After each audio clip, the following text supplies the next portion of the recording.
Olá, amados de meu Deus.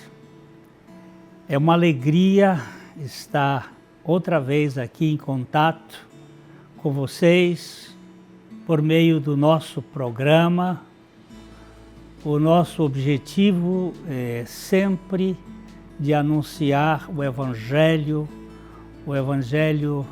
as boas novas de Cristo, o Evangelho das insondáveis riquezas de Cristo, do Deus que se fez carne, que habitou entre nós, e como gente habitou com gente, e pode, pela sua graça, habitar em nós, os que cremos. Cristo em vós, a esperança da glória, é a súmula, é a realidade da vida cristã.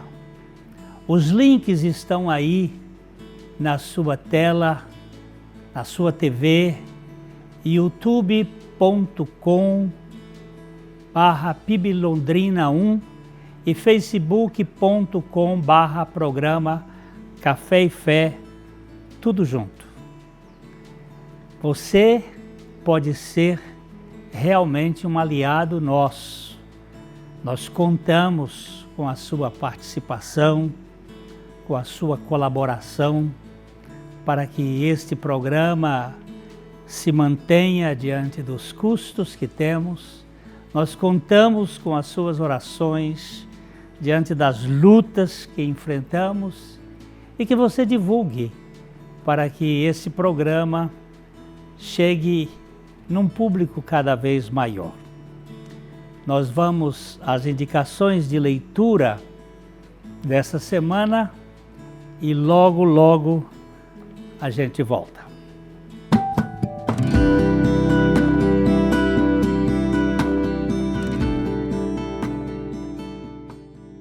Hoje nós estamos trazendo para nossa estante um livro com o título Você é aquilo que ama, de James Smith. Você é aquilo que ama. Logo aqui no início, ele diz o seguinte: Jesus não se encontra com Mateus, com João, ou mesmo com você ou comigo e pergunta: o que você sabe? Ele nem mesmo pergunta: em que você crê? Pergunta: o que você quer? É a pergunta mais incisiva e penetrante que Jesus pode nos fazer, porque precisamente nós somos o que queremos. Nossas vontades, anseios e desejos estão no cerne de nossa identidade, a fonte de onde fluem nossas ações e comportamentos. Nosso querer reverbera o que há em nosso coração. O epicentro de uma pessoa é o seu próprio amor. Se você ama uma coisa, você é aquilo que você ama. Se você ama a Deus, você se parece com Deus. Você terá o caráter de Deus. Você vai assimilar aquilo que você de fato ama. É um bom livro, muito interessante. O poder espiritual do hábito, dos relacionamentos que Deus tem para cada um de nós. Essa é a nossa indicação para a sua leitura.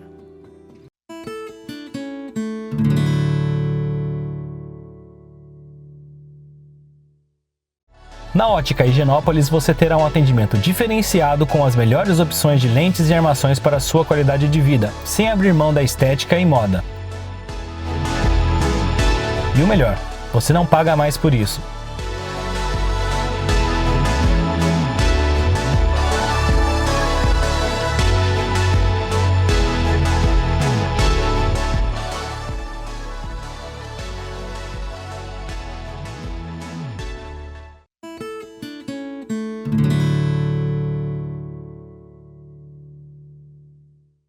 Nós estamos caminhando na carta do apóstolo Pedro, na sua primeira epístola, uma carta escrita aos crentes, aos cristãos do primeiro século, a uma igreja que estava passando por sofrimento, pelas perseguições do Império Romano.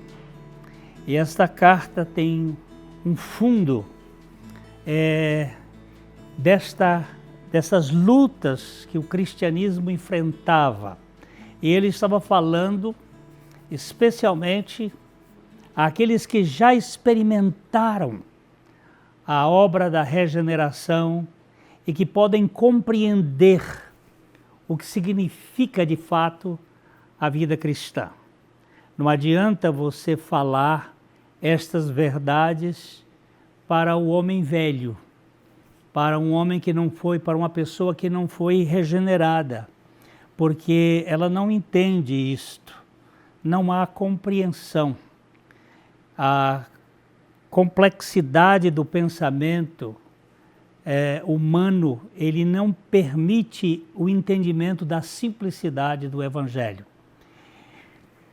Nós já vimos no capítulo anterior, capítulo 2, quando o apóstolo falou sobre a submissão dos súditos às autoridades, aos reis, a atitude de submissão dos servos aos senhores, a submissão das esposas aos maridos, dentro sempre do contexto de alguém que passou por uma experiência real de novo nascimento. E aqui no capítulo 3, no versículo 7, o apóstolo Pedro vai falar com os maridos. Ele agora faz uma palavra especial aos maridos. Maridos, vós igualmente vivei a vida comum do lar, com discernimento, e tendo consideração para com a vossa mulher, como parte mais frágil, tratai-a com dignidade, porque sois juntamente herdeiros da mesma graça de vida, para que não se interrompam as vossas orações. Aqui também tem assuntos que a mentalidade pós-moderna não consegue assimilar. Maridos, vós igualmente vivei a vida comum do lar, com discernimento. Agora o apóstolo se volta para os maridos e mostra os deveres correspondentes que eles devem cumprir. Devem viver em consideração para com as suas esposas, mostrando amor, cortesia e compreensão. Se alguns têm dificuldade de compreender a submissão da mulher, e há uma batida forte do feminismo contra isto, esta coisa aqui é mais difícil ainda, mostrando um amor verdadeiro, cortesia e compreensão. Devem dispensar às suas esposas o terno respeito que seja apropriado para os membros do sexo feminino, que ele chama aqui de sexo mais fraco. E este é um ponto que muitos debatem achando que é uma loucura. Não é fraqueza no sentido de menor ou de astenia, não. O sexo é mais trabalhado, mais sensível. as emoções são mais cheias de detalhes. Há hormônios que definem a mulher. Você sabe que a TPM é um fato que faz a mulher ter dias diferentes, e também a sua posição de mãe, a sua atitude de mãe.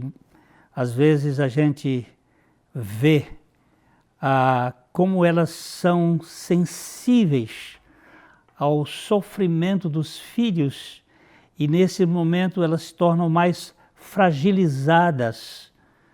Eu tenho, às vezes, viajado com mulheres de avião, e quando o avião, quando o comandante é mulher, alguém uma vez perguntou perto de mim, será que o filho em casa está bem? Porque se não estiver bem, como é que ela vai viajar com toda a concentração nestes aparelhos? E isso é fato. A mulher tem esta propensão. Nesses dias de movimento de libertação das mulheres, a Bíblia pode parecer fora de sintonia com os tempos ao falar de mulheres como vasos mais frágeis. Mas é um fato simples da vida que a mulher média é mais fragilizada, mais fraca do que os homens fisicamente. Além disso, de modo geral, ela não tem o mesmo poder de controlar as emoções e é mais frequentemente guiada por reações emocionais do que por pensamentos racionais e lógicos. Isso quem está falando aqui é Dr. Jay Adams, um psiquiatra bastante reconhecido, mostrando que existe este mover do ser humano diante desta realidade. O tratamento de problemas teológicos profundos não é característica do seu modo de viver. Nós temos algumas teólogas, mas elas são mais emocionais. E, em geral, ela é mais dependente, em modo geral, da figura masculina, né? A gente tem algumas mulheres com seus hormônios mais fortes, mas se aparecer uma cobra aqui, né, normalmente ela procura um homem ou alguém para enfrentar. Isto é natural. O tratamento do homem com cortesia, o tratamento com amor, o tratamento com simpatia é algo que os homens têm dificuldade. E nós precisamos aprender a tratar as nossas esposas com mais sensibilidade. Eu vejo isto do ponto de vista da homeopatia. A minha esposa, por exemplo, ela é uma laquesis. Ela é uma pessoa, aliás, ela é uma pulsatila, que é uma flor que só existe lá nos Alpes suíços e tem que ser apanhado com luvas numa lua cheia. Eles tiram esse produto para tratar as pessoas muito sensíveis. Em compensação, eu sou um laquesis, eu sou um princípio do urutu cruzeiro, da cobra, mais grosso. Então, como é que duas pessoas com sensibilidades diferentes podem viver a vida comum do lar com discernimento? Só o milagre da regeneração, o milagre do novo nascimento. No princípio do nosso casamento, nós tivemos muitos problemas.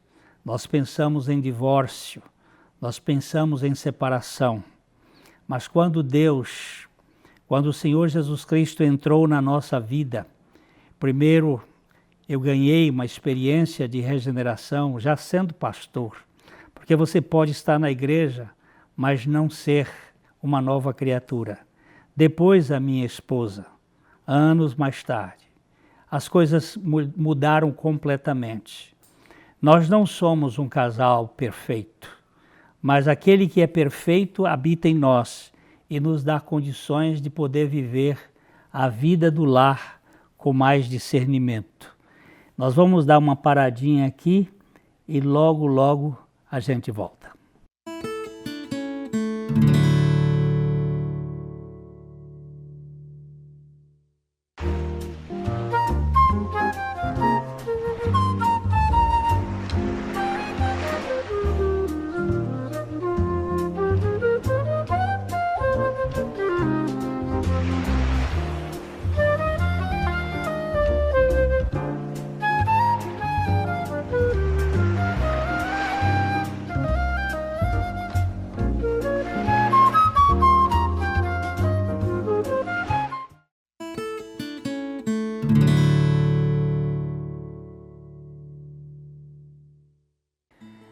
Então, eu estava falando que nós tivemos problemas no nosso casamento e aqui nós estávamos nos lembrando de que uma vez um pastor que fez 60 anos de casado, alguém chegou para ele e disse: como é que vocês conseguiram conviver com tanto tempo assim?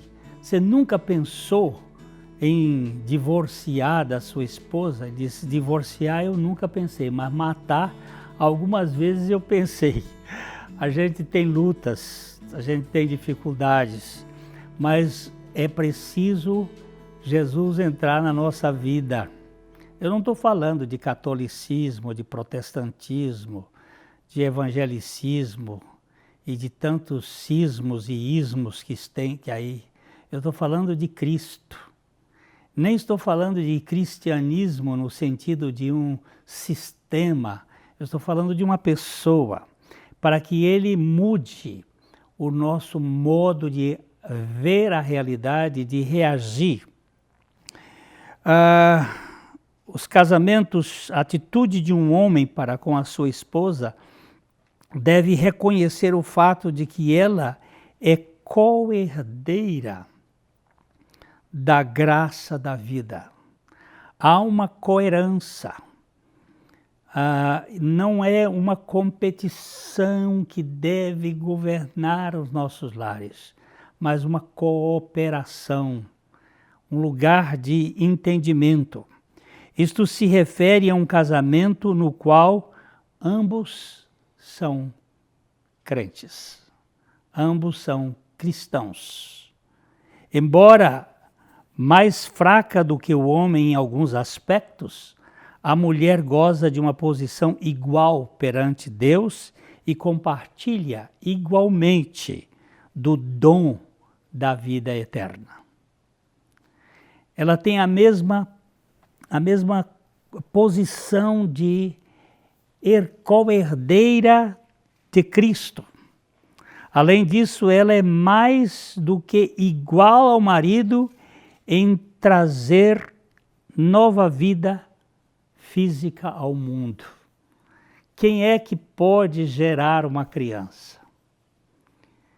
Nós podemos colocar a semente, mas ela é aquela que abriga e que dá a condição para que essa criança cresça no seu ventre e receba toda a sua emocionalidade.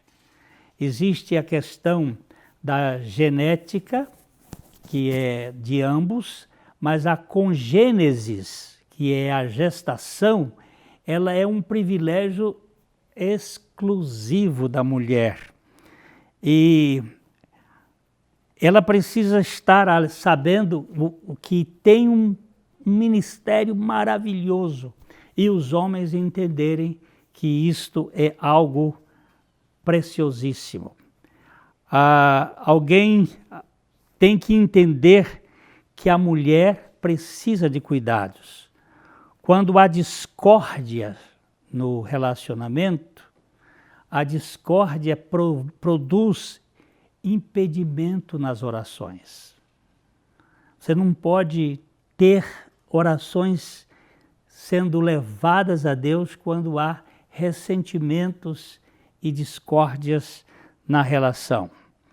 Biggs, um estudioso da palavra de Deus, ele diz: os suspiros da esposa ferida se interpõem entre as orações do marido e a audição de Deus.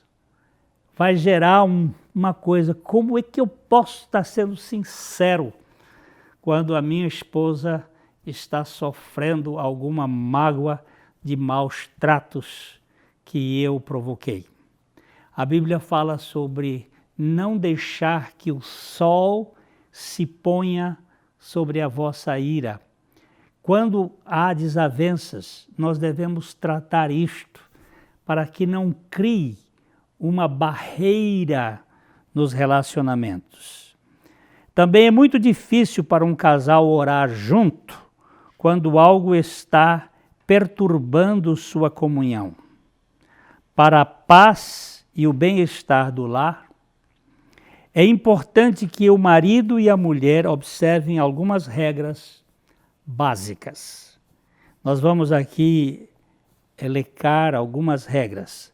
Manter a honestidade absoluta para ter uma base de confiança mútua. Manter honestidade. Um relacionamento com mentiras, um relacionamento com hipocrisia, um relacionamento com esconderijos de coisas, ela não pode ter uma transparência. Manter honestidade é prioritário para que a relação do casamento tenha esse sentido de prazer. Manter as linhas de comunicação abertas. A comunicação é a coisa mais importante para qualquer relacionamento. Nós não podemos punir o outro sonegando informações ou tirando o padrão da comunicação, porque isto vai gerar um fechamento do filtro e não haverá a possibilidade de uma intimidade maior. Deve haver uma disposição constante para conversar sobre as coisas.